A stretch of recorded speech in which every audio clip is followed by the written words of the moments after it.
All right, folks. Got Miami head coach Jim Larrañaga here. We'll start with jump right into questions. If you have one, please use the hand raise function and wait to be called on. We'll start with Michelle Coffin from the Miami Herald. Michelle. Here I am. Hey, Jim. Huge next few days, obviously. I mean, Clemson followed by Big Monday. I have two quick questions. One is just how do you sense the team's mood right now, and how big of a boost was that exciting win the other night going into this incredible stretch?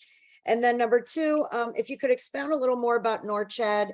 The other night you talked about him, learning to sort of corral his energy. How do you do that? And have you had a player like that before that just is so big and strong and energetic? And how do you teach him how to use his body the best way?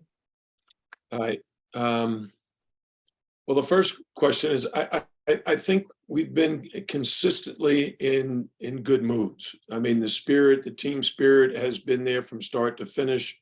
It started in the summer. There's very good team chemistry, very good team bonding. There's always going to be let-ups, some players, injury or soreness or what have you. But overall, we've been very, very close to the best we can be physically. I think our starting lineup has been the same the entire season. Is that right, Alex? Do you know? All but one game. Okay, so those are things that make consistency. Where you don't have to make a lot of changes in your lineup. Secondly, Norchad is a high energy, high octane player. We don't really want to corral it as much as direct it. Mm-hmm. Right? We want him to keep up the high energy. We want him to be very aggressive at both ends, but we also want him to be selective as to how to use that energy. And I'll use shooting as an example. Most players are good shooters, but sometimes they're not good shot selectors.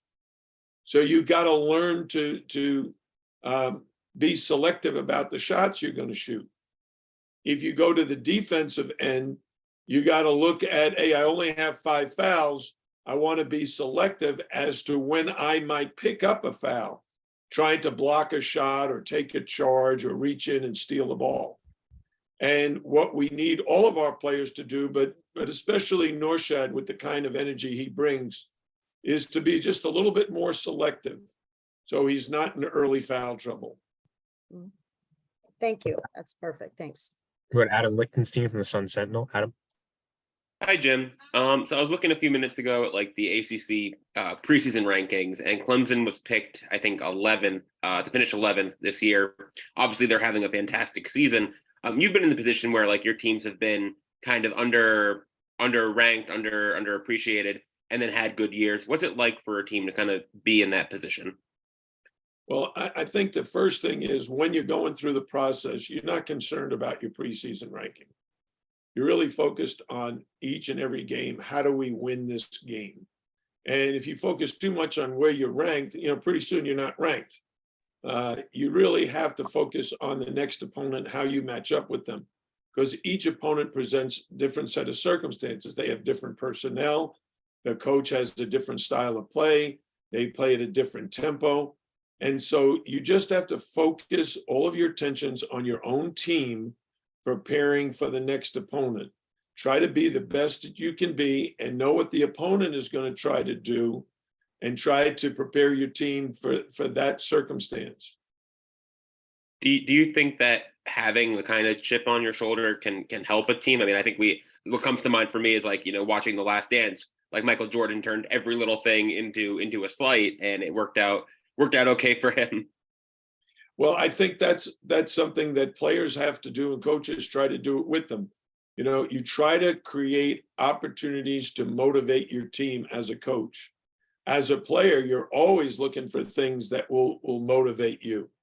And I think we've done a good job of that. I've tried to do it regularly. My coaches do a good job with it. And I think our players have been highly motivated. Go to Luke Cheney from All Hurricanes. Luke.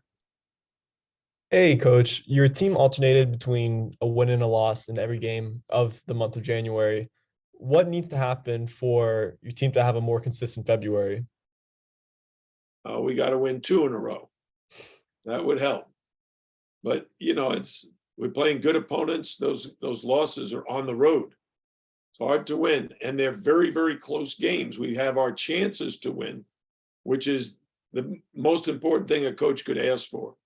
Put us in position at the end of the game that we can make a key shot or a key stop and come away with a victory. Unfortunately, in January, it was the home team. It was NC State. It was Duke. So those losses hurt, the Pittsburgh loss. But overall, I'm pleased with where we are. But we have 8 really, really difficult games ahead of us. There's not one game that you say, oh, Miami is going to win by a lot. No, every one of these games is probably going to come down to the last 2 minutes. Go to Zuby Charles from Kane Sport. Coach, just wanted to get your thoughts on this Clemson's team. What stands out about them? And do you think, them coming off a loss versus Boston College going to fuel their fire a little bit more during this matchup on Saturday? I don't think they need their fire fueled. They've been fueled all season long. They're playing at a very high level. They've won some great games. They've won some terrific games at home against high quality opponents, and the place will be sold out. It'll be a great crowd cheering the home team on. What we have to do is study up on Clemson today and tomorrow. Our players, our coaches already know Clemson. We've coached against them a long time. I've coached against Brad Brownell 12 years in the ACC and probably a half a dozen years in the CAA. So we know each other very well. We know their personnel. Their personnel fits the Brad Brownell philosophy, where they've got a lot of guys who are tough-minded defensively. They're the number 1 field goal percentage defensive team in the league from 2 and second from 3. So they defend both the 2-point shot and the 3-point shot very well. And offensively, they're very well connected. Hunter Tyson and Chase Hunter are really 2 terrific players. And they're anchored by PJ Hall, who's a great go-to guy on the inside. So these guys are for real. They're playing very well. Go to Marcus Benjamin from Keynes County. Marcus.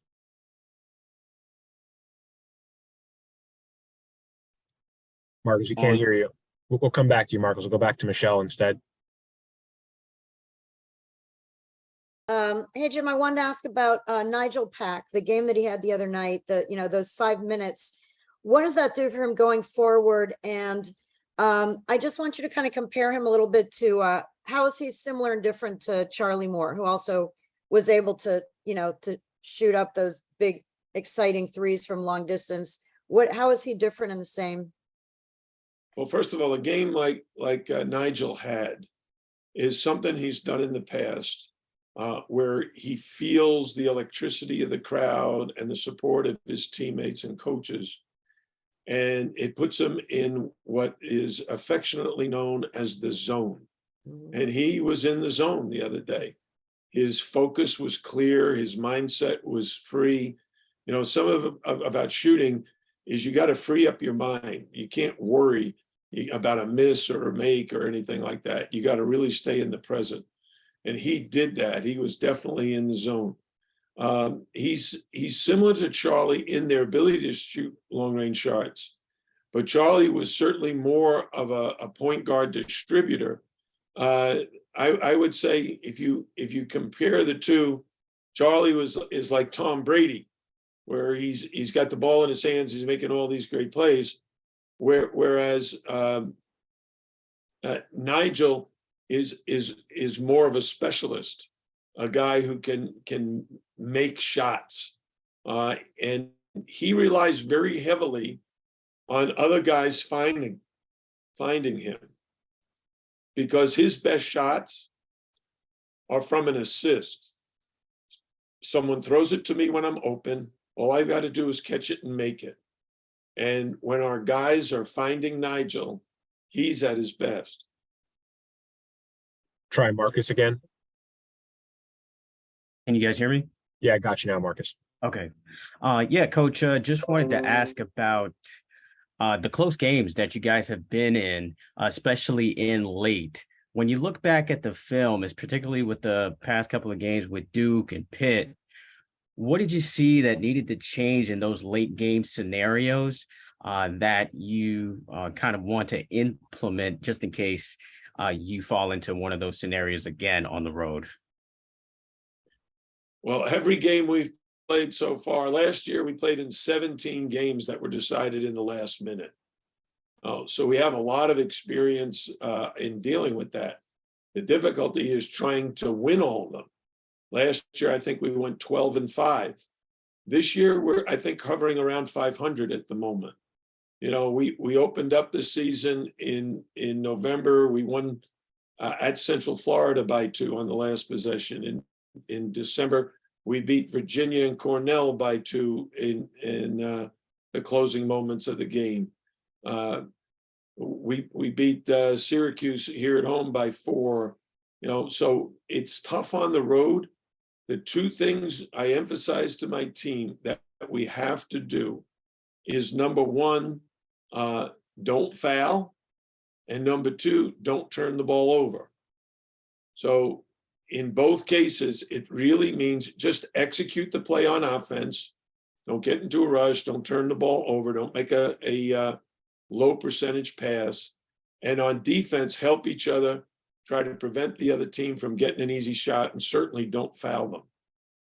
Unfortunately, you know, the game is not played by machines. They're human. And it's so fast and competitive and physical right now. It's hard to do both those things. Got 2 more hands up. We got time for 2 more quick ones for Coach L. We'll go back to Adam and then Luke to wrap it up. Hi again. You know, I don't think we're gonna get a chance to talk to you before you guys play Duke on Monday. So just, you know, what are some of the things that you learned about them from the first time you guys played them this year? The first thing is they're very tall. They're a very big team, and we're not. So we realized even during the course of the game that our help defense has to be at its best, and our defensive rebounding has to be at its best. I asked Alex, you'll have to correct me if I'm wrong. I think we have won 24 consecutive games when we've out-rebounded our opponent. Correct. Yep. 24 in a row. Right. So the emphasis is on rebound. The only thing about having smaller teams is that's normally not a strength. So we got to try to balance the lack of rebounding with forcing turnovers. We did a little better job of that last season of forcing turnovers, but hopefully in February we can do a little better job in that category. All right, Luke, last question. Luke, you're on mute. Sorry about that. Coach, you compared Charlie Moore to Tom Brady, and I'm just wondering, is there a football player that you would compare Nigel Pack to? I don't know any other football players, so that's why I compared Charlie to Tom Brady. You know, maybe Nigel is Joe Namath back in my day. I don't know. I don't know football. He's a shooter, scorer, quarterback. You know, you tell me who the quarterbacks. Charlie could create, could distribute, could shoot, could score. He had so many weapons in his arsenal. Nigel is about the same size and has developed a real specialty. His shooting is about as good as you can get. You know, is it Steph Curry? You know, probably. You know, he can shoot the ball from that deep and that effortless. But he doesn't have Steph Curry's size. You know, Steph Curry's like 6'3" or 4. So that makes a big difference on matchups.